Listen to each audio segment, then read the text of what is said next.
ઉના તાલુકાના વડવડીડા ગામે વેપારીને છરીની અણીએ ધમકાવી અશ્લીલ વિડીયો બનાવીને વાયરલ કરવાની ધમકી આપતા તે વેપારીએ ગીરગઢડા પોલીસ સ્ટેશનમાં ફરિયાદ નોંધાતા આરોપીઓને ઝડપી પડ્યા છે. પ્રાપ્ત માહિતી અનુસાર ઉનાના વડવડીડા ગામે વેપારીને છરીની અણીએ ધમકાવીને અશ્લીલ વિડીયો બનાવી અને ખંડણીની માંગ કરી હતી.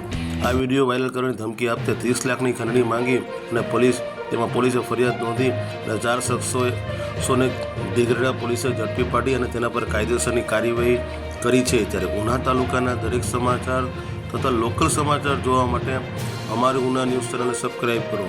આ સમાચાર પબ્લિક એપમાં જોતો હતો અમારી આઈડી ફોલો કરો અને ફેસબુકમાં આ સમાચાર જોતા હોય તો અમારી આઈડી ફોલો કરો તથા ધંધાકીય જાહેરાત આપવા માટે અમારો સંપર્ક કરો.